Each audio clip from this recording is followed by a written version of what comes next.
My daughter-in-law told me I was a burden and needed to move into a nursing home. I was 64 years old, perfectly healthy and living in my own paid-off house. What she didn't know was that I'd heard everything she said about me on a phone call she thought was private. Please like this video and stay until the end to hear how I made her regret every single word. And let me know in the comments which country you're watching from, so I can see how far my story reaches. My name is Catherine Walsh, and for 64 years, I believed that family meant loyalty, love, and respect. I raised 3 children as a single mother after my husband, David, died in a car accident when our youngest was only 6. I worked 2 jobs, sometimes 3, to make sure my kids had everything they needed. I never remarried. My children were my world. My eldest, Sarah, lives in Boston with her family. We talk once a month, maybe. My youngest, Thomas, is overseas doing humanitarian work. I'm incredibly proud of him. But my middle child, my son James, he stayed local. He married Amanda 5 years ago, and I thought I was gaining a daughter. I was wrong. The day everything changed was a Thursday in late September. I'd stopped by James and Amanda's house to drop off some homemade lasagna. I'd made extra, and I knew Thursday was James's long day at the hospital. He's a surgeon, and his shifts can run 12, 14 hours. I thought Amanda might appreciate not having to cook. I have a key to their house. James gave it to me years ago for emergencies. I had always called before using it, but that day I'd tried calling 3 times and gotten no answer. The lasagna was getting warm in my car, and I figured I'd just run in, put it in the fridge, and leave a note. I let myself in quietly. That's when I heard Amanda's voice from the upstairs office. She was on the phone, and her voice carried down the stairwell. "No, Mom, you don't understand. She just shows up all the time, with food, with gifts, with advice I didn't ask for. It's suffocating." I froze in the entryway, lasagna dish still in my hands. I know, Amanda continued. James won't do anything about it. He's got this ridiculous guilt complex because Catherine raised him alone. But honestly, she's becoming a burden. She's only 64, but she acts like she's ancient, always talking about when David was alive, always reminiscing. It's depressing. My hands started shaking. I've been looking into facilities, not nursing homes, obviously, that would look bad, but assisted living communities, independent living, they call it. They're quite nice, actually. She'd have her own apartment, activities, people her own age, and most importantly, she'd be out of our lives. I couldn't breathe. This woman I'd welcomed into my family, had cooked for, bought Christmas gifts for, babysat for when she wanted date nights with my son, was trying to put me away like I was some kind of problem to be solved. "The house is the real issue," Amanda said, and I heard her moving around upstairs. "It's worth at least $800,000, maybe more in this market. If we could convince her to sell her house and move into one of these communities, there would be plenty of money left over, money that James should have access to. He's her son. He deserves it after everything she put him through." Everything I put him through? I raised him. I loved him. I sacrificed everything for him. "I'm working on it," Amanda said. "I've been dropping hints about how big the house is for one person, how it must be so much work to maintain. She's resistant, but she'll come around. And if she doesn't, well, James can be very persuasive when I need him to be." I set the lasagna down on their entryway table as quietly as I could. My whole body was trembling with rage and hurt. I backed out of the house, locked the door behind me, and sat in my car for 20 minutes, crying. This woman wanted my house. She wanted me gone, and she was manipulating my son to help her do it. When I got home, I made myself tea and tried to think rationally. Maybe I'd misunderstood. Maybe Amanda was just venting to her mother, saying things she didn't really mean. People do that, right? They exaggerate when they're frustrated. But I couldn't shake her words. Burden. Put her somewhere. Money that James deserves. I was helping them financially, I realized. Not huge amounts, but here and there. Their wedding, I'd contributed $15,000. When they bought their house, I'd given them $25,000 for the down payment as a wedding gift. When Amanda wanted to start her interior design business, I'd invested $30,000. When they took that trip to Italy last year for their anniversary, I watched their dog for 2 weeks and paid for the kennel boarding afterward when they said the dog had been too stressed at my house. I opened my laptop and started going through my bank records. Over 5 years, I'd given them $127,000. $127,000 to a son and daughter-in-law who thought I was a burden. I didn't sleep that night. I lay in bed in the house David and I bought 34 years ago, the house where I raised my children, where every room held memories. And I planned. If Amanda wanted me out of their lives, fine, but she'd learn that cutting me out meant cutting off everything I provided. And I provided more than she realized. Friday morning, I called my lawyer, Helen Kimura. Helen and I had been friends since our kids went to school together 20 years ago. "Catherine," she greeted me warmly, "what's going on?" "I need to make some changes to my estate, Helen, and I need to do it quickly." We met that afternoon in her office. I told her everything, played her the recording I'd made on my phone when I went back to James and Amanda's house later that night. I'd called Amanda's cell phone from my car outside their house and kept her on the phone for 3 minutes while I recorded the conversation on my laptop inside. She'd been friendly, almost saccharine, asking about my day, thanking me for thinking of them with the lasagna. The contrast between her phone voice and the voice I'd heard talking to her mother was chilling. Helen listened to everything, her expression growing darker. "Catherine, I'm going to be straight with you. What you overheard is concerning. Has James asked you to sell your house?" "Not directly, but Amanda keeps bringing it up. Last month, she sent me links to 3 different retirement communities, said they were just for information." "And the money you've given them?" "Gifts. I never asked for repayment." "But were they given under false pretenses? Were you told the money was needed for specific things?" I thought about it. The business startup, yes. Amanda said she needed capital to get her interior design business going. But I haven't seen much evidence of a business. She did 1 or 2 jobs in the first year, but nothing since. "I'd like to hire a private investigator," Helen said, "just to see what we're really dealing with here." "Isn't that extreme?" "Catherine, you overheard your daughter-in-law plotting to get you into assisted living so she can access your house money. That's not normal family tension. That's financial elder abuse.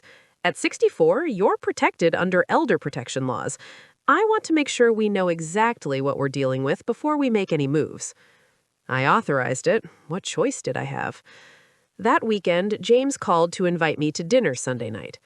"Amanda's making your favorite, Mom, chicken piccata. We'd love to see you." I almost said no, but I needed to see them, to look at my son and understand how much he knew. Was he part of this, or was Amanda manipulating him too? "I'd love to come," I said. Sunday dinner was surreal. Amanda was charming, attentive, asking about my week, complimenting my outfit. James was his usual self, tired from work, but warm and affectionate. He kissed my cheek when I arrived, hugged me goodbye when I left. As I was leaving, Amanda walked me to my car. "Catherine, I wanted to talk to you about something," Amanda said, her voice gentle. "I've been worried about you. That house is so big and you're there all alone.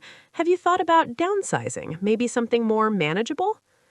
"I love my house," I said carefully. "It's my home." Of course," Amanda said quickly. "I just want you to know that James and I are here for you. If you ever want to explore options, we can help. We can tour places together. Some of these new communities are absolutely beautiful, like resorts, really." "I'll keep that in mind." As I drove away, I watched her in my rearview mirror. She stood in the driveway, her phone already out, typing rapidly, probably telling her mother about the conversation, about how stubborn I was being. Monday afternoon, Helen called. "Catherine, you need to come to my office. The investigator found something." The investigator, a woman named Rita Marsh, was already there. She laid out a series of photographs and documents on Helen's conference table. Mrs. Walsh, your daughter-in-law doesn't have an interior design business. She never did. What? The $30,000 you gave her, it went into a personal account. Here's the transaction history. Rita pushed papers toward me. She spent $12,000 on a designer wardrobe shopping spree. Another $8,000 went to a medical spa for various procedures. The rest was split between luxury goods and cash withdrawals. I felt sick. There's more, Rita continued. Amanda has been researching elder law, specifically laws around declaring someone mentally incompetent and assuming power of attorney. She's also been in contact with 2 different real estate agents about listing a property at your address. She can't sell my house. I haven't agreed to anything. Not yet, Helen said quietly. But, Catherine, if she could establish that you're not mentally competent, she could petition the court for guardianship, especially if James supports her claim. James would never. Are you sure? Rita interrupted, not unkindly. Because I have records of 5 different phone calls between Amanda and James over the past 2 months where they discussed your situation. Would you like to hear them? No. Yes. I didn't know. Rita played one recording, James's voice, tinny through the phone speaker, but unmistakably his. Maybe you're right. The house is too big for her. She's rattling around in there alone. It might be better for her to be somewhere with people, with activities. Exactly, Amanda's voice responded. And think about what we could do with that equity, James. We could pay off the rest of our mortgage. We could finally remodel the kitchen. We could set up real college funds for our future kids. Your mom doesn't need all that space. She doesn't need all that money. She's not using it. It's just sitting there. I know. I just feel guilty after everything she did for us growing up. She did her job as a parent. That's what parents are supposed to do. You don't owe her your entire life because she raised you. That was her choice. The recording ended. I was crying and hadn't even realized it. There are 4 more conversations like this, Rita said gently. Should I continue? No, I whispered. I've heard enough. My son whom I'd worked multiple jobs to support, whom I'd put through college, whom I'd been so proud of when he became a surgeon. My son had been planning to take my home. What are my options? I asked Helen. First, we protect your assets immediately. We create a trust that puts your house and your financial accounts beyond anyone's reach except yours. Second, we remove James from any position of authority in your affairs. He's currently listed as your power of attorney if you become incapacitated, correct? Yes. We change that today. I'll serve as your power of attorney with a neutral third party as backup. Will James know? Not unless he tries to access something and discovers he no longer can. Catherine, I have to ask, what do you want the end game to be here? I thought about it. What did I want? I wanted my son back. I wanted the little boy who used to bring me dandelions from the yard and call them flowers. I wanted the teenager who'd cried in my arms when his father died. I wanted the young man who'd hugged me at his medical school graduation and said, I couldn't have done this without you, Mom. But that person was gone. Or maybe he'd never existed the way I thought he had. I want them to know they can't use me, I said finally. I want them to understand there are consequences. Then let's make sure they understand. Over the next 2 weeks, I made significant changes. Helen helped me establish a revocable trust. Everything went into it. The house, my retirement accounts, my investments. I removed James from my life insurance and replaced him with my other 2 children, split equally. I removed him from my will except for a token amount, $5,000, so he couldn't claim he was accidentally forgotten. The rest of my estate would be divided between Sarah, Thomas, and several charities I cared about. I did something else. I hired a financial forensic specialist recommended by Rita. I wanted to know exactly what happened to every dollar I'd given James and Amanda. The report came back devastating. The $25,000 house down payment gift, their down payment was only $15,000. The other $10,000 had gone to a luxury vacation to Turks and Caicos they never told me about. The $30,000 for Amanda's interior design business, entirely personal spending. The $15,000 wedding contribution, the wedding had cost $22,000, not the $40,000 they'd told me. They'd pocketed the difference. Smaller gifts over the years, money for car repairs and emergency medical bills and unexpected home expenses, totaling another $30,000, had gone to designer furniture, electronics, and more vacations. In total, they'd taken me for $127,000 through outright lies. I sat in my kitchen, the same kitchen where I'd packed school lunches for 3 kids every morning, where I'd taught James to make his father's favorite pancakes, where I'd celebrated every birthday and every achievement, and I felt something harden inside me. They didn't love me. They loved my money, and they'd been planning to take the rest of it. 3 weeks after I'd overheard that phone call, I invited James and Amanda to lunch at my house on a Saturday.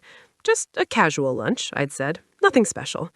Amanda arrived dressed like she was going to a country club. Designer dress, expensive handbag, shoes that probably cost more than I spent on groceries in a month. James looked tired, but happy to see me. "Mom, the place looks great," he said, kissing my cheek. "Have you been doing work on it?" "Just some updates," I said pleasantly. "Come, sit. Lunch is ready." I'd made James's favorite meal, pot roast with roasted vegetables, the same meal I'd made every Sunday when he was growing up. We ate and made small talk. Amanda complimented my cooking, asked about my week, mentioned a new restaurant she and James had tried. When we finished eating, I brought out coffee and a folder. "Before we have dessert, there's something we need to discuss," I said. James looked puzzled. Amanda's expression became guarded. I opened the folder and pulled out the financial forensic report. "I've been doing some accounting," I said calmly. "Over the past 5 years, I've given you $127,000. I wanted to see where that money had gone." Amanda's face paled. James looked confused. "Mom, I don't understand. Why would you—" "Let me show you." I laid out the report, page by page. The $25,000 for your house down payment. Your actual down payment was $15,000. Where did the other $10,000 go? Oh, here it is. Turks and Caicos. A week at a 5-star resort. "Mom," James started. "I'm not finished." The $30,000 for Amanda's interior design business.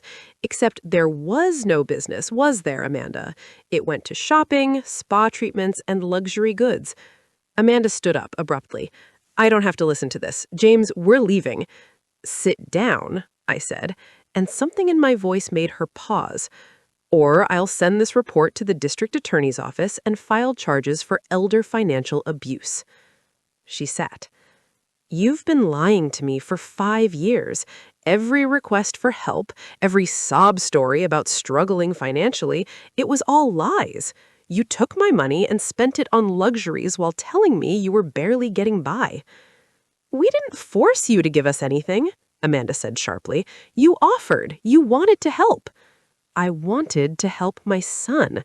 What I actually did was fund your shopping addiction and vacations while you plotted to take my home." James looked at Amanda. "What is she talking about?" "3 weeks ago, I heard you on the phone with your mother, Amanda. I was at your house dropping off lasagna. You were upstairs discussing how to get me into assisted living so you could sell my home." James's face went white. "Amanda?" "I was just exploring options," Amanda said quickly. "Your mother is getting older. I thought it might be good for her to be around people her own age." "I'm 64 years old. I'm not elderly. I'm not incompetent, and I'm not going anywhere." I pulled out another document. This is a recording of a conversation between James and Amanda about my situation. Would you like to play it, James, or would you like to explain to me yourself why I think I should sell my home so you can pay off your mortgage? James's face crumbled. "Mom, it wasn't like that." Amanda was just suggesting that I'm a burden. Those were her exact words. I never said that, Amanda protested. You did. I have recordings. I looked at my son. And you agreed with her. You discussed how to manipulate me into selling my house. You talked about what you'd do with my money like it already belonged to you. The room was silent except for the ticking of the kitchen clock. Here's what's going to happen, I said. I've removed you from my will, except for a token $5,000. I've removed you as my power of attorney. I've placed all my assets in a trust that you can't access, and I'm cutting you off financially, effective immediately. Mom, please, James started. I'm not finished. You have two options. Option 1, you pay me back the $127,000 you stole through fraud. I have documentation of every lie you told me about what you needed money for. If you pay it back, we can work on rebuilding our relationship, slowly, with therapy and boundaries. We don't have $127,000, said Amanda flatly. Then option 2. I file a report with the district attorney for elder financial abuse and fraud. I press charges, and I make sure everyone knows what you did. Your colleagues, your friends, your country club. You wouldn't, Amanda breathed. Try me. James looked broken. Mom, I know we were wrong. I know we took advantage of you. But I'm your son. You can't do this to me. It'll ruin my career. If people find out, then you should have thought of that before you stole from me, before you plotted to take my home. I stood up. You have 1 week to decide. Either you commit to a repayment plan, including signing a legal document acknowledging the debt, or I go to the police. Your choice. This is insane, Amanda said, standing up. James, we're leaving. Your mother has lost her mind. Actually, I said calmly, I've never been more clear-headed. I had a full cognitive assessment done last week. Perfect scores across the board. The report is in this folder in case you are planning to claim I'm incompetent. Amanda's face flushed with rage. You vindictive, manipulative. Get out of my house, I said quietly. Both of you. You have 1 week. They left. Amanda slammed the door so hard a picture fell off the wall. I picked it up, a photo of James at his high school graduation, smiling and proud. Then I took the photo out of the frame and put it in a drawer. Then I sat at my kitchen table and cried for the son I'd lost. The week that followed was brutal. James called every day, sometimes multiple times. The messages went from apologetic to angry to pleading. Mom, please, we can't pay back $127,000. We don't have it. Please don't do this. Mom, Amanda's sorry. She didn't mean what she said. She was just stressed. Mom, I'm your son. How can you do this to me? I didn't answer. Helen had advised me not to engage, and I knew she was right. On day 4, I received a letter from an attorney I didn't know. It was on behalf of James and Amanda, threatening to sue me for defamation if I spread false and malicious claims about them. I forwarded it to Helen. They're scared, she said when she called me. This is a pressure tactic. They're hoping you'll back down.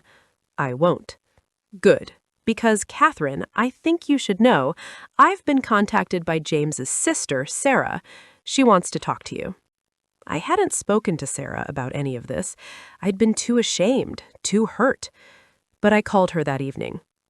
Mom, Sarah said as soon as she answered, James called me. He told me you're accusing him of stealing from you and threatening to press charges? That's not quite how I'd phrase it, but yes. Is it true? Did he take money from you? I told her everything. The overheard conversation, the investigation, the forensic report. When I finished, there was a long silence. Mom, I'm so sorry. I knew Amanda was high maintenance, but I never thought, does Tommy know? Not yet. I'll call him. Mom, we're on your side, whatever you need. That conversation, that unconditional support from Sarah, helped more than she could know. Day 7 came. James and Amanda didn't call. I assumed they'd decided to call my bluff. They were wrong. Monday morning, I walked into the police station with Helen and Rita. We filed a report for elder financial abuse. I provided all the documentation, the forensic accounting, the recordings, the evidence of lies and manipulation. The detective who took my statement was a woman in her 40s named Detective Maria Rodriguez. "Mrs. Walsh, I want you to understand what this means," she said after reviewing everything. "If the district attorney decides to prosecute, your son could face criminal charges. He could lose his medical license. This could destroy his career." "I understand. Are you sure you want to proceed?" I thought about the little boy who'd brought me dandelions. Then I thought about the man who'd plotted to take my home. "I'm sure." The investigation moved faster than I expected. The police interviewed James and Amanda. They interviewed the real estate agents Amanda had contacted. They pulled bank records. Within 2 weeks, the district attorney's office decided to prosecute. The charges were elder financial abuse, fraud, and conspiracy to commit fraud. James called me, sobbing. "Mom, please drop the charges. Please, they're saying I could go to jail. I could lose everything. Please, I'm begging you." "You stole from me, James. You lied to me for years. You were planning to take my home." I know. I'm sorry. I'll do anything. Please." "Why did you do it? Was it all Amanda, or did you want my money too?" Silence. Then, quietly, "I thought I deserved it. After growing up without a dad, after how hard things were, I thought you owed me something for all of that. I raised you the best I could." "I know, and I'm a terrible person. I know that now. But please, Mom, don't let them destroy me." "You destroyed yourself. You made these choices." I hung up. The preliminary hearing was scheduled for 6 weeks later. During that time, everything fell apart for James and Amanda. The story leaked somehow, probably from someone at the police station. Local news picked it up. Prominent surgeon accused of defrauding elderly mother. James's hospital put him on administrative leave pending the investigation. Several of his patients requested new doctors. His colleagues, people he'd worked with for years, stopped talking to him. Amanda's social circle evaporated overnight. The country club membership James was paying for, they revoked it. Amanda had been using me as a reference for her interior design business, telling potential clients that she'd designed my home. When the truth came out, those clients vanished. Amanda's parents called me. Her father, Richard, sounded devastated. "Mrs. Walsh, I had no idea. I'm so deeply sorry. We raised Amanda better than this." "Did you know she was trying to get me into assisted living?" A pause. "She mentioned you were getting older, that you might need help soon. We thought she was being caring. We didn't know that she wanted my house?" No, God, no. If we'd known, we would have stopped her. For what it's worth, we've cut her off financially, and we've offered to contribute to repaying what she and James took from you. I was surprised by that. That's not your responsibility. Maybe not legally, but morally, we raised the woman who did this to you. Please, let us help make it right. Their offer was $30,000, which they could afford, but which wasn't nothing for them. I accepted it and put it toward the debt James and Amanda owed me. The preliminary hearing arrived. I sat in the courtroom with Helen beside me and Sarah on my other side. She'd flown in from Boston to support me. James looked terrible. He'd lost weight. His suit hung on him. He wouldn't look at me. Amanda looked defiant, her jaw set, her eyes hard. The prosecutor laid out the case. The lies about what money was needed for, the evidence of luxury spending while claiming financial hardship, the recordings of James and Amanda discussing how to get me into assisted living and sell my house. James's attorney argued that these were family matters, not criminal ones, that the money had been given freely, that my son had never forced me to give him anything. The prosecutor countered with the recordings, with evidence that I'd been deceived about what the money was needed for, that this was fraud, regardless of familial relationship. The judge listened to everything, reviewed the evidence, and ruled that there was sufficient evidence for the case to proceed to trial. As we left the courthouse, Amanda confronted me in the hallway. "Are you happy now?" she hissed. "You've destroyed your own son. What kind of mother does that?" "The kind of mother who refuses to be stolen from," I said calmly. "You tried to take everything from me, Amanda. This is what happens when you underestimate someone. He's your only son. When this is over, when he's lost everything, you'll have lost him forever. Was it worth it?"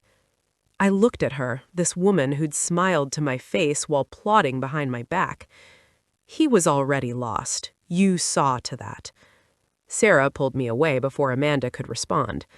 In the weeks leading up to trial, James and Amanda's attorneys approached Helen with a plea deal offer. James would plead guilty to a reduced charge, pay restitution, perform community service, and avoid jail time.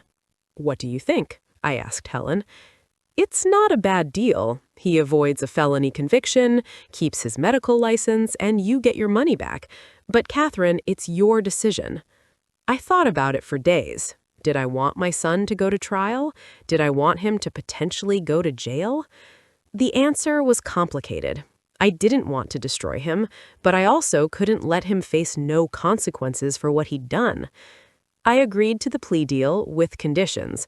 James had to plead guilty, publicly, in court. He had to pay back every penny of the $127,000 minus the $30,000 Amanda's parents had already contributed. He had to write me a letter, taking full responsibility, not blaming Amanda, not making excuses, and he had to attend therapy for at least 1 year. Amanda faced separate charges, and she wasn't offered the same deal. Her charges went to trial. The trial was brutal. The prosecution laid out everything: the fake business, the luxury spending, the recordings of Amanda calling me a burden and plotting to institutionalize me. Amanda's defense tried to paint me as vindictive, as an overbearing mother-in-law who wanted to control her son's marriage. They brought in a psychologist who testified that my behavior showed signs of narcissistic personality disorder. The prosecution brought in their own psychologist who'd evaluated me and found me completely mentally sound. They played the recordings of Amanda on the phone with her mother. They showed the jury photos of the luxury goods she'd bought with money she'd claimed was needed for survival. The jury deliberated for 6 hours. They found her guilty on all counts. The sentencing hearing was 2 months later. James had already begun making restitution payments, $2,000 a month, which would take him years to pay off completely. He'd returned to work at the hospital, but had been demoted, no longer performing surgeries, just consultations and administrative work. Amanda was sentenced to 2 years in prison, with possibility of parole after 1 year. She was also ordered to pay restitution, though her ability to pay was significantly less than James. As the bailiff led Amanda away, she turned and looked at me one last time. The defiance was gone. In its place was something that looked almost like fear. I didn't feel victorious. I just felt tired. After the sentencing, Sarah and I went to dinner at a small Italian restaurant near the courthouse. "How are you feeling?" she asked. "I don't know. Relieved? Sad? I got justice, but I lost my son." "Did you, though? Or did you just see who he really was?" I didn't have an answer for that. 6 months passed. James continued making his payments. He sent me the letter I'd required, 5 pages of apology and self-reflection. It seemed genuine, but I didn't know if I could trust it. Thomas came home from overseas for a visit. Sarah flew in with her family. We had Thanksgiving at my house, the house I'd nearly lost, and it was smaller than past years, but warmer somehow. "Mom," Thomas said as we cleaned up after dinner, "I'm proud of you. What you did took courage. I'm not sure it was courage. Maybe it was just stubbornness. No, Sarah said, joining us in the kitchen. It was self-respect. You taught us that we don't let people mistreat us, especially family. 1 year after everything fell apart, I received an unexpected visitor. James stood on my doorstep, looking healthier than he had in months. "Hi, Mom." "James, can we talk? I don't expect anything. Can we talk?" I let him in. We sat in the living room, the same room where I'd confronted him and Amanda a year ago. "I've been in therapy, real therapy, not just what the court ordered. I've been trying to understand how I became someone who could do what I did to you." And Amanda didn't make me do anything I didn't want to do. I wanted the money. I wanted the easy life. I resented that you had so much when I grew up with so little. It wasn't rational and it wasn't fair, but it's the truth. Thank you for being honest. I know I can't undo what I did. I know I destroyed our relationship, probably permanently, but I wanted you to know that I understand what I did was wrong. Not just illegal, but morally wrong. I hurt you. I betrayed you, and I'm sorry. Are you still with Amanda? No. She filed for divorce from prison. She blamed me for everything, said I should have protected her better, should have paid for better attorneys. I signed the papers. We sat in silence for a moment. "What do you want from me, James?" "Nothing. I don't want anything. I just wanted you to know that I'm trying to be better. I'm trying to be someone Dad would have been proud of. I know I'm not there yet. I don't know if I'll ever be." "Your father would have been disappointed in what you did," Catherine said carefully, "but he would have been proud that you're taking responsibility now." James's eyes filled with tears. "Do you think someday we might be able to have a relationship again? Not now, I know, but someday." I looked at my son. He looked older, humbled, broken in some ways, but maybe healing in others. "Maybe," I said, "if you keep doing the work, if you prove through actions, not words, that you've changed. Maybe." "That's more than I deserve." "Yes," I agreed. "It is." He left shortly after. I watched him drive away and felt something I hadn't felt in a long time when I thought about James. Hope. 2 years after everything began, my life looked completely different. James and I spoke once a month, carefully, with boundaries. He'd finished paying off the restitution. He'd been promoted back to performing surgeries, though his reputation never fully recovered. Amanda was released from prison after 14 months. I heard she moved back to her parents' state and was working in retail. I never spoke to her again. I'd started a support group for victims of family financial abuse. We met twice a month at the community center. 15 regular members, all people who'd been exploited by children, grandchildren, nieces, nephews. People who understood the unique pain of being betrayed by someone you loved. "The hardest part isn't the money," one woman, Gloria, said at a meeting. "It's accepting that your child saw you as a resource instead of a person." Everyone nodded. We all knew that pain intimately. I also volunteered at the senior center, teaching a class on financial protection and estate planning. I showed people how to recognize the warning signs of exploitation, how to protect their assets, how to have difficult conversations with family members about money. "My daughter keeps asking about my will," one man said during a class. "Should I be worried?" "Not necessarily," I said, "but you should be aware.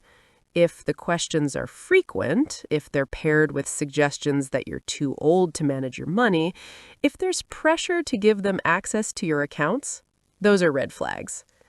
I showed them how to set up trusts, how to choose neutral parties as power of attorney, how to document everything. The class filled up every session. Apparently, I wasn't the only one who'd learned these lessons the hard way. My friendship with Sarah deepened. She visited more often, and we talked on the phone several times a week. Thomas, still overseas, called every Sunday without fail. "You know," Sarah said during one visit, "I used to think James was the good kid because he stayed close. But he stayed close for the wrong reasons. He was hurting, I said. He never properly dealt with losing his father. I think he blamed me somehow for the life we had after David died. That's not an excuse. No, but it's an explanation. 3 years after the confrontation, something unexpected happened. I received a letter from Amanda's mother, Grace. Dear Catherine, I hope this letter finds you well. I've thought about writing to you many times over the past few years, but never had the courage until now. Richard and I want you to know how deeply sorry we are for what Amanda did to you. We raised her to be better than that. We thought we instilled values of honesty and respect. Clearly, we failed somewhere. Amanda is living with us now. She's working 2 jobs to pay off her legal fees and her portion of the restitution. She doesn't talk much about what happened, but I know she struggled. Prison changed her, though I'm not sure if it made her better or just more bitter. I'm writing because she asked me to. She wants to apologize to you in person. She says she's not ready yet, that she needs to do more work on herself first, but she wanted you to know that she thinks about what she did every day, that she's ashamed. I don't expect you to forgive her. I don't expect you to want to see her, but I promised I'd pass along the message. Richard and I would also like to thank you for accepting our contribution toward the restitution. We know it was a small portion of what they took from you, but we hope it showed that not everyone in Amanda's family is like her. With sincere regret, Grace Morrison. I read the letter 3 times. Then I put it in a drawer and didn't respond. I wasn't ready to forgive Amanda. I didn't know if I ever would be.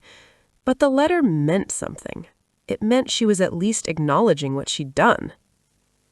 6 months later, James asked if he could bring someone to meet me. Her name is Rachel, he said over the phone. We've been dating for 4 months. It's getting serious, and I'd like you to meet her, but only if you're comfortable. Tell me about her. She's a nurse at the hospital. She's divorced, has a 10-year-old daughter. She knows everything about what I did, Mom. I told her on our 2nd date. I figured if she was going to run, better she run early. And she didn't run?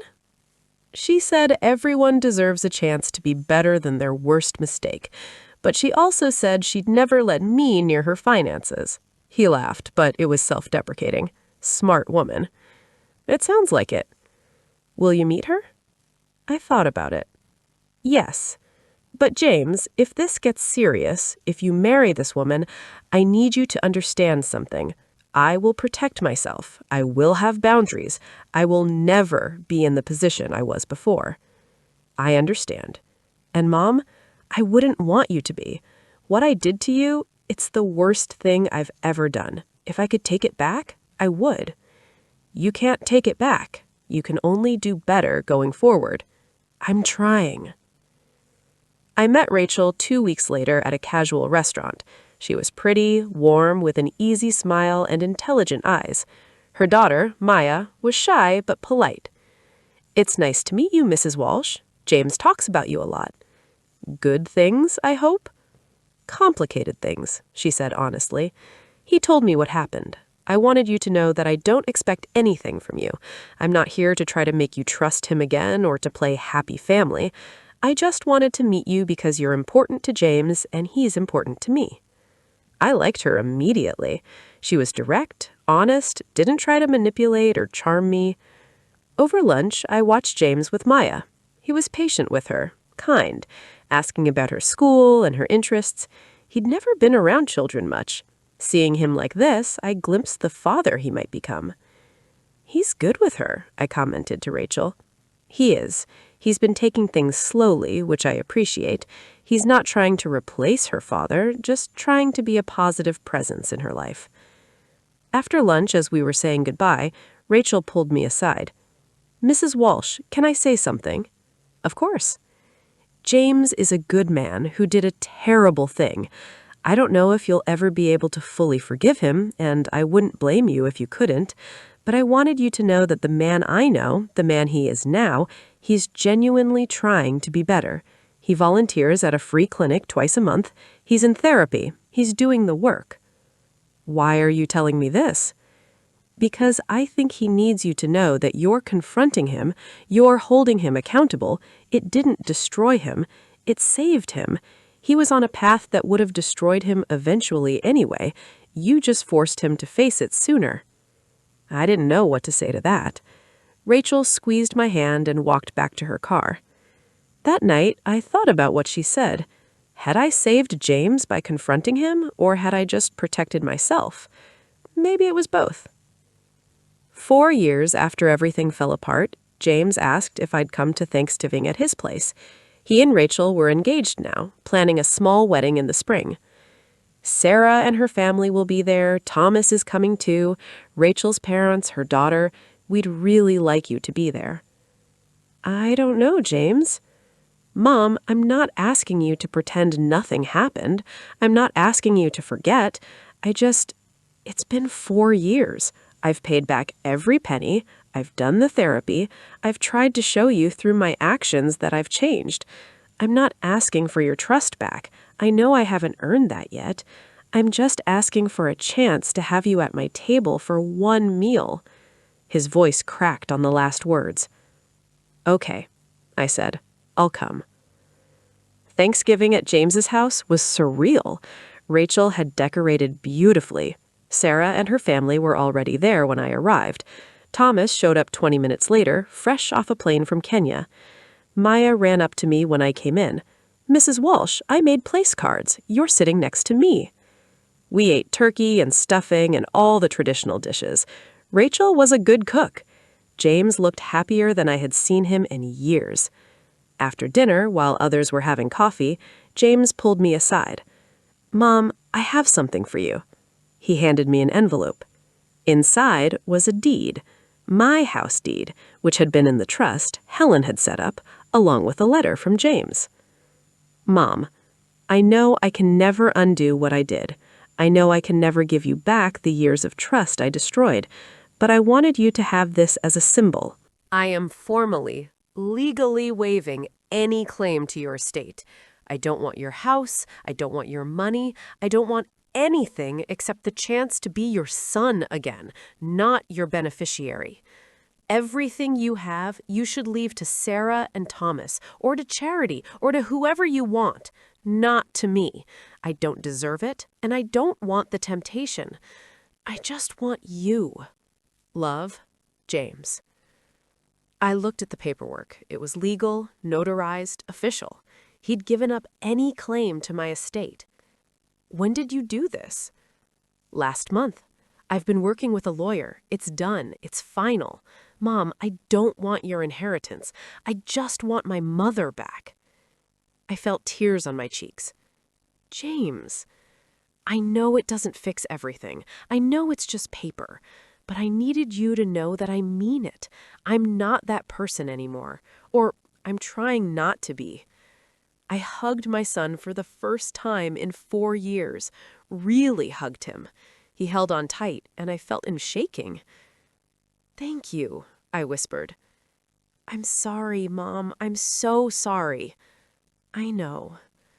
We stood there in this kitchen, holding each other, while in the other room, our family laughed and talked and lived. It wasn't complete forgiveness. It wasn't everything back to normal, but it was a start.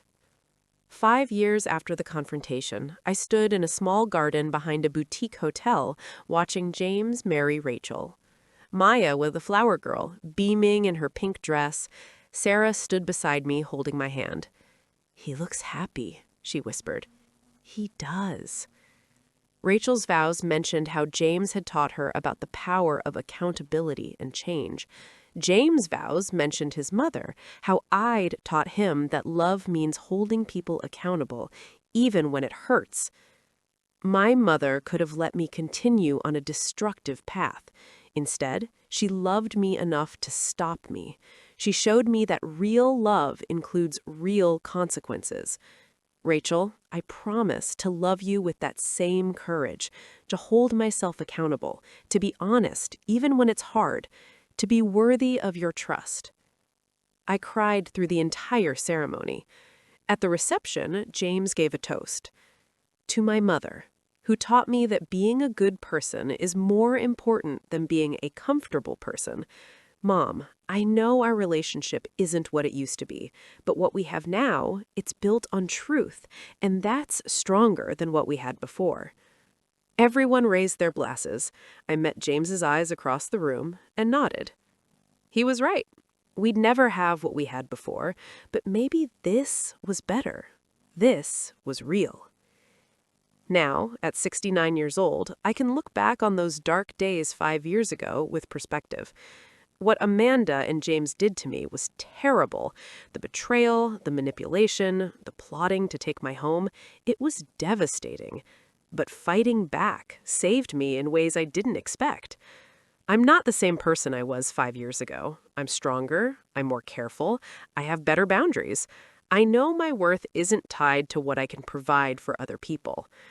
My relationship with James is different now. We're closer in some ways, more honest, but there's always a boundary there, a reminder of what happened.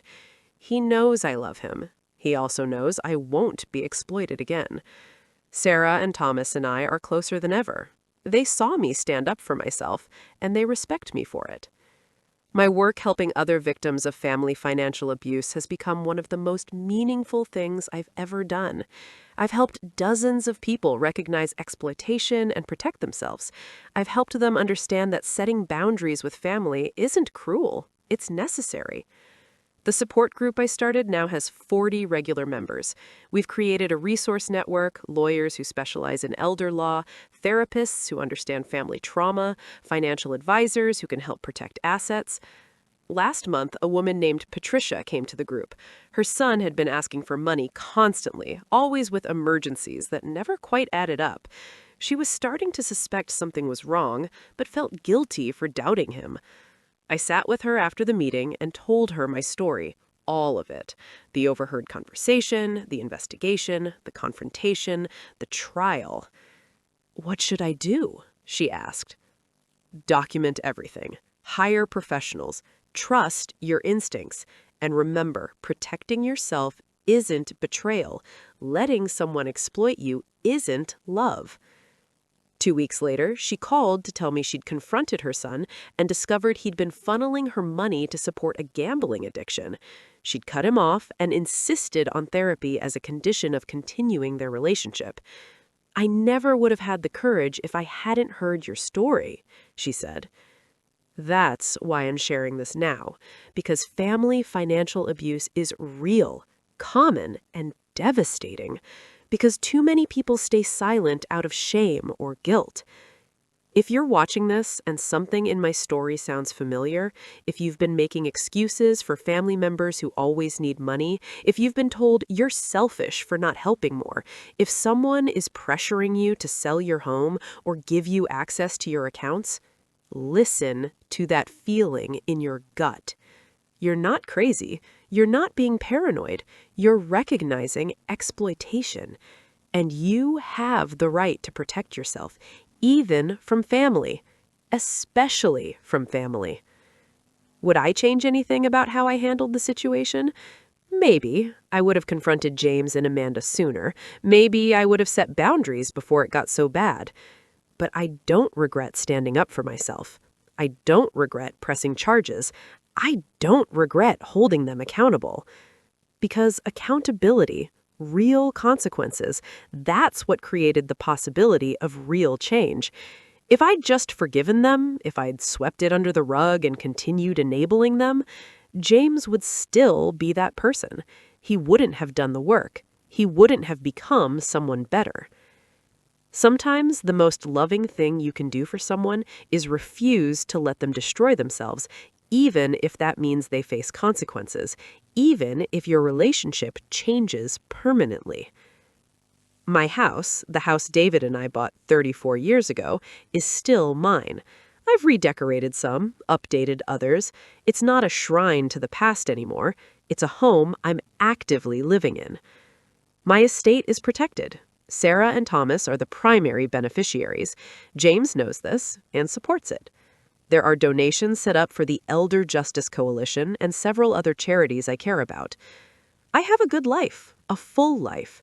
I have meaningful work, real friendships, and family relationships built on honesty rather than obligation.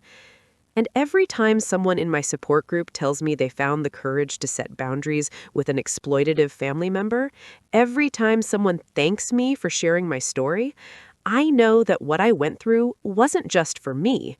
It was so I could help others avoid the same pain, or if they couldn't avoid it, so I could show them they could survive it and come out stronger. So, that's my story. My daughter-in-law called me a burden and tried to steal my home. My son helped her, and I fought back with everything I had. They lost, I won, but more importantly, I survived. I rebuilt, and I'm helping others do the same. What would you have done in my position? Would you have pressed charges against your own child? Would you have been able to forgive sooner? Let me know in the comments. I read every single one. If you found this story helpful or inspiring, please like and subscribe. I share stories about family dynamics, elder rights, financial protection, and justice every week.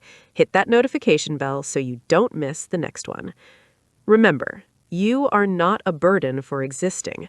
Your assets are yours to control. Your home is yours to keep. And you have the right to protect yourself from anyone who tries to take what's yours, regardless of their relationship to you. Thank you for listening to my story. Protect yourselves, protect your elderly loved ones, and never let anyone make you feel guilty for having boundaries. Until next time, stay strong. You deserve better than being used. You deserve respect, honesty, and love that doesn't come with a price tag. And if you're going through something similar right now, know this.